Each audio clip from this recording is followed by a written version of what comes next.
Hi, എല്ലാവർക്കും അനൂസ് കിച്ചണിലേക്ക് സ്വാഗതം. ഇന്ന് നമുക്ക് നല്ലൊരു പിസ്സ ഉണ്ടാക്കാം. ഓവനൊന്നും ഇല്ലാതെ തന്നെ നല്ല അടിപൊളി പിസ്സ നമുക്ക് വീട്ടിലുണ്ടാക്കാൻ പറ്റും. അതുപോലെ ഞാനത് ഗോതമ്പ് മാവിലാണ് ചെയ്യുന്നത്, അപ്പോൾ കുറച്ചും കൂടി ഹെൽത്തിയാണ്. അപ്പോൾ എന്തായാലും നമുക്കിത് എങ്ങനെയാണ് ഉണ്ടാക്കുന്നതെന്ന് നോക്കാം. അപ്പോൾ പിസ്സ ഉണ്ടാക്കാനായിട്ട് ഞാനിവിടെ 1.25 കപ്പ് ഗോതമ്പ് പൊടി എടുത്ത് വെച്ചിട്ടുണ്ട്. 1.25 കപ്പ് എന്ന് പറയുമ്പോൾ ഏകദേശം 160 ഗ്രാമാണ്. ഇതേ റെസിപ്പി തന്നെ നിങ്ങൾക്ക് മൈദ വെച്ചും ചെയ്യാം. 1.25 കപ്പ് തന്നെ മൈദ എടുത്താൽ മതി. ഇതിലോട്ട് നമുക്ക് 1/4 ടീസ്പൂൺ ബേക്കിംഗ് സോഡ ചേർക്കാം. നമ്മൾ അപ്പത്തിനൊക്കെ ചേർക്കുന്ന സോഡാപ്പൊടിയാണ്. ഇതിൽ നമ്മൾ ഈസ്റ്റ് ചേർക്കുന്നില്ല, അപ്പോൾ അതിന് പകരമാണ് സോഡാപ്പൊടി ചേർക്കുന്നത്. എന്നാലേ കുറച്ച് സോഫ്റ്റായിട്ട് കിട്ടത്തുള്ളൂ. അപ്പോൾ 1/4 ടീസ്പൂൺ ഇതിനകത്തേക്ക് ഇട്ട് കൊടുക്കാം. ഇനി ഇതിലേക്ക് 1/2 ടീസ്പൂൺ പഞ്ചസാര ഇടാം. 2 ടേബിൾ സ്പൂൺ എണ്ണ ഒഴിക്കാം. ഞാൻ ഒലിവ് ഓയിലാണ് യൂസ് ചെയ്യുന്നത്. പിസ്സയ്ക്ക് ഒലിവ് ഓയിലാണ് കൂടുതൽ നല്ലത്. പക്ഷേ ഇപ്പോൾ നിങ്ങളുടെ കയ്യിൽ അതില്ലാന്നുണ്ടെങ്കിൽ സൺഫ്ലവർ ഓയിലോ ഏതെങ്കിലും യൂസ് ചെയ്യാം. വെളിച്ചെണ്ണ ഒഴിച്ച് ബാക്കി ഏത് എണ്ണ വേണേലും എടുക്കാം കേട്ടോ. വെളിച്ചെണ്ണ ആകുമ്പം ഒരു നാടൻ ടേസ്റ്റ് വരും. അപ്പോൾ വേറെ ഏതെങ്കിലും എണ്ണ യൂസ് ചെയ്താൽ മതി. ഇനി ഇതിനകത്തോട്ട് 2 ടേബിൾ സ്പൂൺ തന്നെ തൈര് ഒഴിച്ച് കൊടുക്കാം. കുറച്ച് പുളിയുള്ള തൈരായാലും കുഴപ്പമില്ല. ആവശ്യത്തിനുള്ള ഉപ്പിടാം. എന്നിട്ട് നന്നായിട്ട് ഒന്ന് മിക്സ് ചെയ്തെടുക്കാം. ഇപ്പോൾ ഇത് സ്പൂൺ വെച്ച് ഒന്ന് മിക്സ് ചെയ്യാം.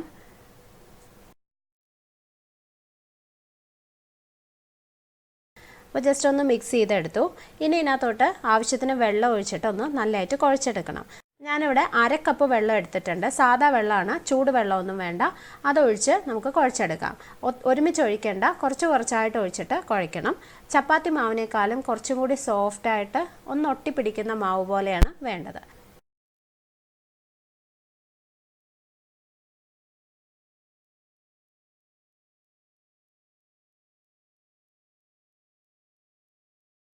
ഈ പരുവത്തിനുള്ള മാവാണ് വേണ്ടത്. കണ്ടോ, കുറച്ച് ലൂസായിട്ട് നമ്മുടെ കയ്യിൽ ഒട്ടിപ്പിടിക്കുന്ന പോലൊരു മാവ്. ചപ്പാത്തി മാവിനേക്കാളും കുറച്ചും കൂടി ലൂസാണ്. ഇത്രയും വെള്ളം ബാക്കിയുണ്ട്. ഏകദേശം ഒരു 1.5 ടേബിൾ സ്പൂൺ വെള്ളം ബാക്കിയുണ്ടാവും. അപ്പോൾ ഈ മാവിനെ നമുക്ക് നന്നായിട്ടൊന്ന് കുഴച്ചെടുക്കണം. അപ്പോൾ ഞാനൊരു സ്റ്റീൽ പാത്രത്തിലോട്ട് മാറ്റിയിട്ട് നല്ലതായിട്ട് കുഴച്ചെടുക്കാൻ പോവാണ്. അപ്പോൾ കൈ നന്നായിട്ടൊന്ന് കഴുകിയതിന് ശേഷം കുഴയ്ക്കാം. കയ്യിൽ മാവിരുന്ന് കഴിഞ്ഞാൽ വീണ്ടും അത് ഒട്ടിപ്പിടിക്കും. അപ്പോൾ അതുകൊണ്ട് നല്ലതായിട്ടൊന്ന് കഴുകിയിട്ട് ഇതുപോലെ കുഴച്ചെടുക്കാം. ഇതൊരു 5 മിനിറ്റ് ഇങ്ങനെ കുഴയ്ക്കണം. ഇപ്പോൾ ഇത് നല്ല ഒട്ടിപ്പിടിക്കുന്ന പോലെ തോന്നും. ഒരു 5 മിനിറ്റ് നമ്മൾ കുഴച്ച് കഴിയുമ്പോൾ കുറച്ചും കൂടി ഒന്ന് സോഫ്റ്റ് ആവും, ഒന്ന് സ്മൂത്ത് ആയിട്ടുള്ളൊരു മാവാവും. പിന്നെ നിങ്ങളിങ്ങനെ കുഴയ്ക്കുന്നതിൻ്റെ ഇടയ്ക്ക് എപ്പോഴെങ്കിലും കയ്യിൽ ഒത്തിരി ഒട്ടുന്നതായിട്ട് തോന്നിയാൽ കുറച്ച് എണ്ണ ഒന്ന് കയ്യിൽ തേച്ചിട്ട് വീണ്ടും കുഴച്ചാൽ മതി.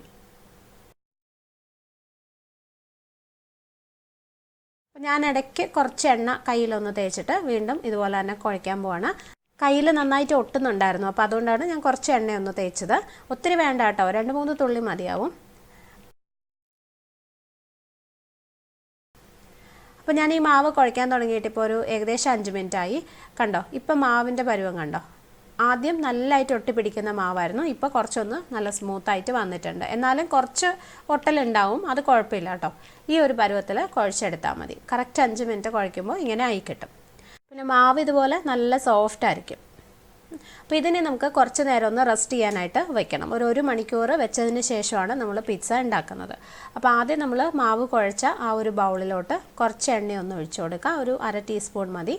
എന്നിട്ട് അതൊന്ന് സ്പ്രെഡ് ചെയ്ത് കൊടുക്കാം. ഇതിനകത്താണ് നമ്മളിത് മാറ്റി വെക്കുന്നത്. അപ്പോൾ താഴെ ഒട്ടിപ്പിടിക്കാതിരിക്കാനാണ് എണ്ണ തേച്ചത്. എന്നിട്ട് മാവ് ഇതിനകത്തേക്ക് വെച്ച് കൊടുക്കാം. ഇനി നല്ലൊരു തുണിയോ എന്തെങ്കിലും വെച്ചത് കവർ ചെയ്ത് ഒരു 1 മണിക്കൂർ മാറ്റി വയ്ക്കാം. മാവ് റെഡിയാക്കി വെച്ചിട്ട് ഇപ്പോൾ ഏകദേശം 45 മിനിറ്റായി, 3/4 മണിക്കൂറായി. ഇനി നമുക്ക് പിസ്സയ്ക്കുള്ള ബാക്കി സാധനങ്ങളൊക്കെ റെഡിയാക്കി വെക്കാം.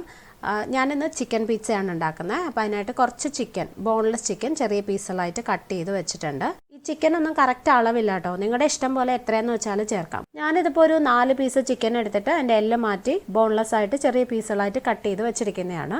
ആദ്യം നമുക്ക് ഇതിനെ ഒന്ന് വേവിച്ചെടുക്കണം. അപ്പോൾ ഇതിനകത്ത് ഞാൻ ഒത്തിരി സാധനങ്ങളൊന്നും ചേർക്കുന്നില്ല. ജസ്റ്റ് മുളക് പൊടിയും ഉപ്പും മാത്രം ചേർത്താണ് വേവിക്കാൻ പോകുന്നത്. അപ്പോൾ ഇതിനകത്തേക്ക് 1/4 ടീസ്പൂൺ മുളക് പൊടി ഇട്ട് കൊടുക്കാം. ആവശ്യത്തിനുള്ള ഉപ്പും ഇടാം. നന്നായിട്ടൊന്ന് മിക്സ് ചെയ്ത് വെക്കാം. ഇതിനകത്ത് ഞാൻ പറഞ്ഞല്ലോ, വേറെ ഫ്ലേവറിനായിട്ട് ഒന്നും തന്നെ ഞാൻ ചേർക്കുന്നില്ല. നിങ്ങൾക്ക് വേണമെങ്കിൽ ഗാർലിക് പൗഡറൊക്കെ കയ്യിലുണ്ടെങ്കിൽ അതും കൂടി ചേർത്താൽ കുറച്ചും കൂടി ടേസ്റ്റി ആയിരിക്കും. ഞാൻ സിമ്പിളായിട്ട് ഉണ്ടാക്കുന്ന ആയതുകൊണ്ടാണ് അതൊന്നും ചേർക്കാത്തത്. അപ്പോൾ ജസ്റ്റ് ഇതൊന്ന് മിക്സ് ചെയ്ത് വെക്കാം. അപ്പോൾ മുളക് പൊടിയും ഉപ്പും ചേർത്ത് വെച്ചിട്ടുണ്ട്. ഇനി നമുക്കിത് വേവിച്ചെടുക്കണം. അപ്പോൾ അതിനായിട്ട് ഒരു പാനിൽ കുറച്ച് എണ്ണ ഒഴിച്ചു കൊടുക്കാം. എണ്ണ ചൂടാകുമ്പോൾ ചിക്കൻ ഇടാം. ഇനി ഇത് ജസ്റ്റ് ഒന്ന് വഴറ്റി കൊടുക്കാം. ചിക്കൻ്റെ ആ ഒരു പച്ചപ്പ് മാറി ചെറുതായിട്ടൊരു വെള്ള കളർ വരണം. ആ ഒരു പിങ്ക് കളർ മാറിയിട്ട് ഫുൾ ഒന്ന് വെള്ള കളർ ആവുന്നത് വരെ ഒന്ന് വഴറ്റി കൊടുക്കാം. ചിക്കൻ ഇപ്പോൾ ഒന്ന് വെള്ള കളർ ആയിട്ടുണ്ട്, കണ്ടില്ലേ? ഇനി നമുക്ക് അടച്ചു വെച്ച് വേവിക്കണം. വെള്ളം ഒന്നും ഒഴിക്കേണ്ട, ചെറിയ തീയിൽ അടച്ചു വെച്ച് വേവിച്ചാൽ മതി. ചിക്കനിൽ നിന്ന് തന്നെ കുറച്ച് വെള്ളം വരും, അതിൽ തന്നെ ഇത് വെന്ത് കിട്ടും. ബോൺലെസ് ചിക്കനും അതിന് ചെറിയ പീസുകളും ആയതുകൊണ്ട് പെട്ടെന്ന് തന്നെ വെന്ത് കിട്ടും. ചിക്കൻ ഇപ്പോൾ വെന്തിട്ടുണ്ട്, കണ്ടോ? ആവശ്യത്തിന് വെള്ളം ഇതിനകത്തുനിന്ന് വന്നിട്ടുണ്ടായിരുന്നു. ആ വെള്ളമെല്ലാം വറ്റി ഇത് വെന്ത് വരുമ്പോൾ ഇതുപോലെ ആയി കിട്ടും. ഒത്തിരി മുരിഞ്ഞു പോകണ്ട, ജസ്റ്റ് നല്ലതായിട്ടൊന്ന് വെന്ത് പുറമേ ഒരു ചെറിയൊരു ബ്രൗൺ കളർ പോലെ വന്നാൽ മതി. ഇപ്പോൾ ഞാൻ സ്റ്റവ് ഓഫ് ചെയ്തിരിക്കുകയാണ്. ഇത് നമുക്ക് വേറൊരു ബൗളിലോട്ടിട്ട് മാറ്റി വയ്ക്കാം. ഇനി നമുക്ക് പിzzയ്ക്ക് വേണ്ട ബാക്കി സാധനങ്ങളും കൂടി നോക്കാം. ചിക്കൻ ഇവിടെ വേവിച്ച് വെച്ചിട്ടുണ്ട്.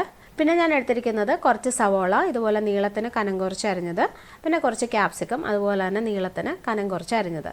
ഇതിനകത്ത് ഞാൻ നേരത്തെ പറഞ്ഞല്ലോ, ചിക്കൻ പോലെ തന്നെ ഈ സവോളയ്ക്കും ക്യാപ്സിക്കത്തിനും ഒന്നും കറക്റ്റ് അളവില്ല. നിങ്ങളുടെ ഇഷ്ടം പോലെ എത്രയാണെന്ന് വെച്ചാൽ ചേർക്കാം. അപ്പോൾ അതുകൊണ്ട് ഞാൻ അളവ് പറയുന്നില്ല.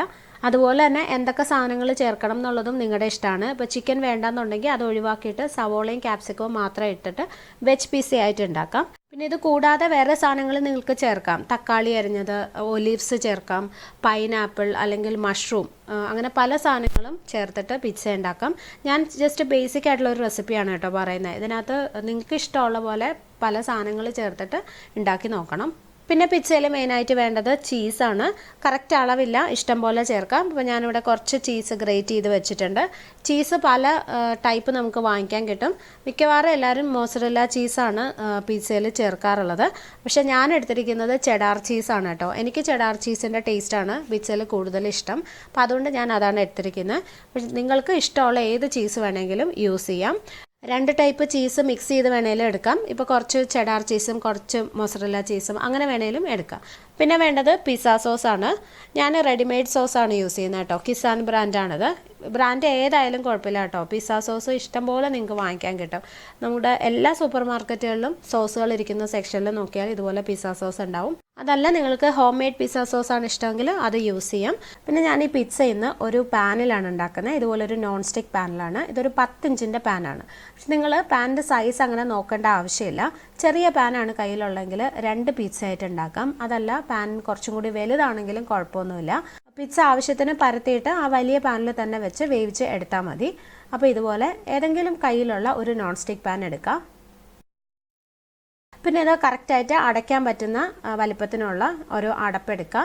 അതിനെ നമുക്കൊന്ന് മൂടിയെടുക്കണം. അപ്പോൾ ഒരു നല്ലൊരു ടവൽ, വൃത്തിയുള്ള ഒരു ടവൽ വെച്ചിട്ട് ഒന്ന് ജസ്റ്റ് മൂടി വയ്ക്കാം. ഇതുപോലെ ഒന്ന് കെട്ടി വയ്ക്കാം. എന്തിനാണെന്ന് വെച്ചാൽ നമ്മൾ പിസ്സ അടച്ചു വെക്കുമ്പം ആവി താഴോട്ട് വീഴാതിരിക്കാനായിട്ടാണ്.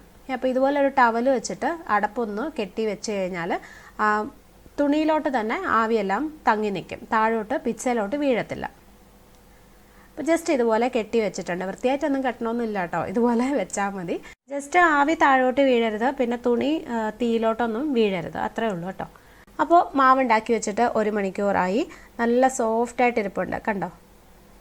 ഇതിനി കുഴയ്ക്കേണ്ട ആവശ്യമൊന്നുമില്ല, ജസ്റ്റ് പരത്തി എടുത്താൽ മതി.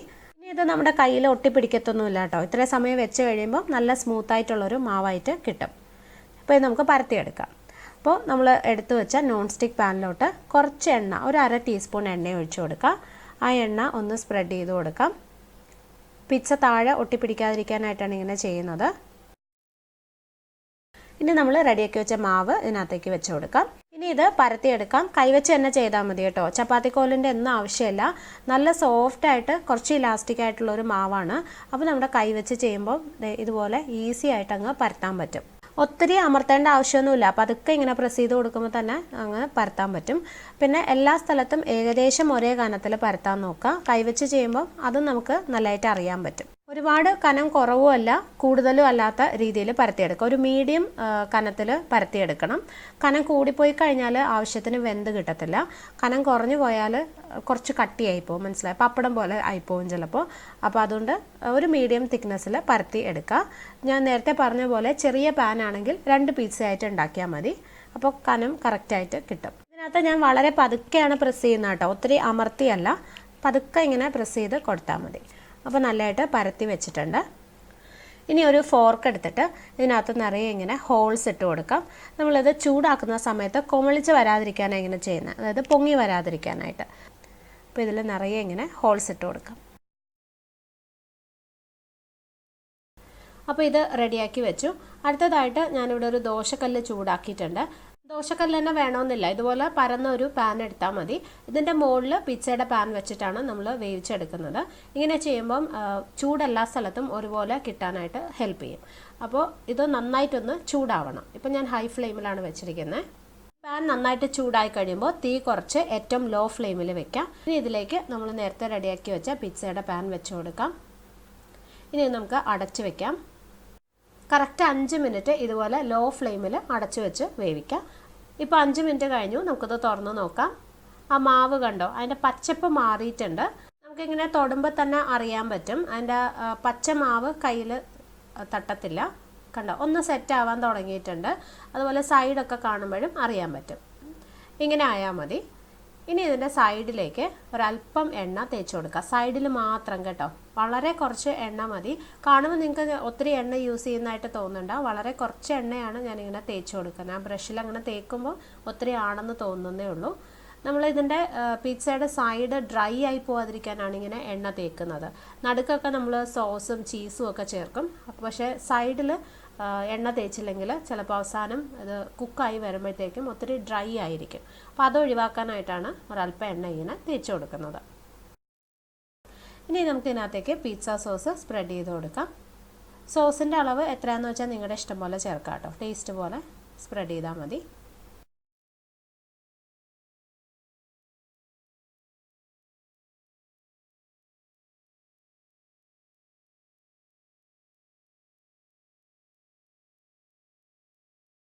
ഇനി ആവശ്യത്തിനുള്ള ചീസ് ഇട്ട് കൊടുക്കാം. എല്ലാ ചീസും ഇപ്പോൾ ഇടണ്ട, ഞാൻ പകുതിയാണ് ഇപ്പോൾ ചേർക്കുന്നത്. അവസാനം കുറച്ചും കൂടി ചീസ് ഇടണം. അപ്പോൾ നമ്മൾ എടുത്തു വച്ചിരിക്കുന്നതിൻ്റെ പകുതി ഇപ്പോൾ ഇട്ട് കൊടുക്കാം. ചീസിൽ ഒത്തിരി പിശുക്ക് കാണിക്കരുത് കേട്ടോ. പിzzയുടെ ടേസ്റ്റ് എന്ന് പറയുന്നത് ആ ചീസാണ്. അപ്പോൾ അത്യാവശ്യം നന്നായിട്ട് തന്നെ ചീസ് ചേർക്കണം.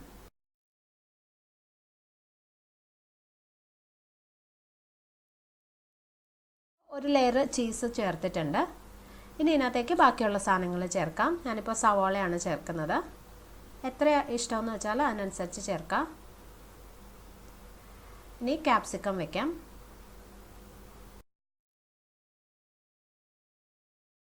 നമ്മൾ വേവിച്ച് വെച്ചിരിക്കുന്ന ചിക്കനും ഇട്ട് കൊടുക്കാം.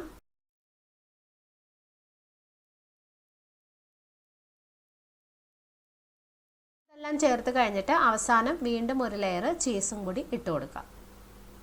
ഇങ്ങനെ ലാസ്റ്റ് ഒരു ലെയറും കൂടി ഇടുമ്പം ചീസ് മെൽറ്റ് ചെയ്ത് കഴിയുമ്പോൾ ഈ സാധനങ്ങളെല്ലാം അതിനകത്ത് തന്നെ അങ്ങ് ഒട്ടിയിരിക്കും, ഇളകിപ്പോകത്തില്ല. അപ്പോൾ അതിനായിട്ടാണ് ഏറ്റവും മുകളിൽ കുറച്ചും കൂടി ചീസ് ഇടുന്നത് കേട്ടോ. പിന്നെ നമുക്കത് അടച്ച് ലോ ഫ്ലെയിമിൽ തന്നെ വെച്ചിട്ട് ഏകദേശം 15 മിനിറ്റ് വേവിക്കണം. ചിലപ്പോൾ ഒരു 5 മിനിറ്റ് കൂടുതൽ എടുത്തെന്നിരിക്കും. 15 മുതൽ 20 മിനിറ്റ് വരെ എടുക്കാം. ഇടയ്ക്ക് നിങ്ങൾ തുറന്ന് നോക്കുന്നതുകൊണ്ട് കുഴപ്പമില്ല കേട്ടോ. ഞാനൊരു 5 മിനിറ്റ് കൂടുമ്പോൾ നോക്കാറുണ്ട്. ഈ ചീസെല്ലാം നന്നായിട്ട് മെൽറ്റാവും. പിന്നെ അതുപോലെ ഇതിൻ്റെ സൈഡൊക്കെ കാണുമ്പോൾ നമുക്ക് അറിയാൻ പറ്റും ഇത് വെന്തിട്ടുണ്ടോ ഇല്ലയോ എന്ന്. അപ്പോൾ നമുക്കത് അടച്ച് വെക്കാം. 15 മുതൽ 20 മിനിറ്റ് വരെ എടുക്കും. അപ്പോൾ ഇത് വെച്ചിട്ട് 18 മിനിറ്റായി. ഞാനിത് തുറക്കുവാണ്. ഇടയ്ക്ക് ഞാൻ 2-3 പ്രാവശ്യം തുറന്ന് നോക്കിയിട്ടുണ്ടായിരുന്നു. കണ്ടോ, ഇത് റെഡി ആയിട്ടുണ്ട്. ചീസെല്ലാം മെൽറ്റായി. സൈഡിൽ ആ ഗോതമ്പ് കാണുമ്പോൾ നമുക്ക് അറിയാൻ പറ്റും വെന്തിട്ടുണ്ട്. അതൊക്കെ ഒരു സ്പൂൺ വെച്ചിട്ട് താഴെ ഒന്ന് നോക്കിയാൽ മതി. ഇത് നിങ്ങൾക്ക് കാണാൻ പറ്റുന്നുണ്ടോയെന്ന് അറിയില്ല. കണ്ടോ, ഒട്ടും അത് കരിഞ്ഞിട്ടൊന്നുമില്ല. നല്ല കറക്റ്റ് പാകത്തിന് വന്നിട്ടുണ്ട്. ചെറിയൊരു ബ്രൗൺ കളറാണുള്ളത്, അങ്ങനെയാണ് വേണ്ടത്. പിസ്സ റെഡിയാണ്. ഞാൻ സ്റ്റവ് ഓഫ് ചെയ്തു. ഇതിനൊരു 10 മിനിറ്റ് വെച്ചതിന് ശേഷം നമുക്ക് കട്ട് ചെയ്ത് കഴിക്കാം. ഇത്ര ചൂടോടുകൂടി നമ്മൾ കട്ട് ചെയ്ത് കഴിച്ചു കഴിഞ്ഞാൽ ആ പിസ്സ സോസിൻ്റെ ഒന്നും ശരിക്കുമുള്ള ടേസ്റ്റ് അതിനകത്തോട്ട് കിട്ടത്തില്ല. അപ്പോൾ ഒരു 10 മിനിറ്റ് വെയിറ്റ് ചെയ്ത് കഴിഞ്ഞിട്ട് കട്ട് ചെയ്ത് കഴിച്ചാൽ മതി. അതുപോലെ തന്നെ നല്ല ചൂടോടുകൂടി കഴിച്ചാൽ ചിലപ്പം ഗോതമ്പ് പച്ച ചോദിക്കുന്ന പോലെ തോന്നും. ശരിക്കും അത് പച്ചപ്പ് ഉള്ളതുകൊണ്ടല്ല, ആ ചൂട് കൊണ്ട് തോന്നുന്നതാണ്. അപ്പോൾ ഒരു 10 മിനിറ്റ് വെച്ച് കഴിഞ്ഞതിന് ശേഷം നമുക്ക് കട്ട് ചെയ്ത് കഴിക്കാം. പിന്നെ ഒരു കാര്യം എടുത്തു പറയാനുള്ളത്, നമ്മൾ മൈദ വെച്ചുണ്ടാക്കുന്ന പിസ്സയെക്കാളും ഇതിന് കുറച്ചും കൂടി ഒരു ക്രിസ്പിനെസ് കാണും. മനസ്സിലായോ? കുറച്ചും കൂടി ക്രിസ്പി ആയിട്ടിരിക്കുന്ന പോലെ തോന്നും. മൈദ പിസ്സ അങ്ങനെ ആവാറില്ലല്ലോ, കുറച്ച് സോഫ്റ്റ് ആയിട്ടായിരിക്കും ഇരിക്കുക. ഇത് ഗോതമ്പ് പൊടി ആയതുകൊണ്ട് ആ ഒരു വ്യത്യാസം ഉണ്ടാവും. അത് എടുത്തു പറയുന്നത്, നിങ്ങളിത് ഉണ്ടാക്കി കഴിയുമ്പം മൈദ പിസ്സ പോലെ സോഫ്റ്റ് ആയില്ലല്ലോ എന്ന് വിചാരിക്കരുത്. ആവശ്യത്തിന് സോഫ്റ്റാണ്, പക്ഷേ എന്നാൽ മൈദ പിസ്സയെക്കാളും കുറച്ചും കൂടി കട്ടിയുണ്ടാവും. പക്ഷേ ടേസ്റ്റിലൊന്നും ഒരു കുറവുമില്ല. നല്ല അടിപൊളിയാണ്. നമ്മൾ സാധാരണ വാങ്ങിക്കുന്ന പിസ്സയുടെ ടേസ്റ്റിൽ തന്നെ കിട്ടും. നിങ്ങൾ ട്രൈ ചെയ്ത് നോക്കണം. വല്ലപ്പോഴും കുട്ടികൾക്ക് വീട്ടിലൊക്കെ ഉണ്ടാക്കി കൊടുക്കാൻ നല്ലതാണ്. മൈദയും ഈസ്റ്റും ഒന്നും ഇല്ലാതെയാണ് നമ്മൾ ഉണ്ടാക്കിയിരിക്കുന്നത്. അപ്പോൾ നിങ്ങൾ ട്രൈ ചെയ്തിട്ട് അഭിപ്രായം പറയാൻ മറക്കല്ലേ. പിന്നെ നിങ്ങളെൻ്റെ ചാനൽ ഇതുവരെ സബ്സ്ക്രൈബ് ചെയ്തിട്ടില്ലെങ്കിൽ പ്ലീസ് ചെയ്യാനും മറക്കരുത്. പിന്നെ നമുക്ക് അടുത്തൊരു നല്ല റെസിപ്പിയായിട്ട് വീണ്ടും കാണാം. അപ്പോൾ ഇത് ട്രൈ ചെയ്തിട്ട് എല്ലാവരും അഭിപ്രായം പറയണം കേട്ടോ. Bye. Thank you for watching.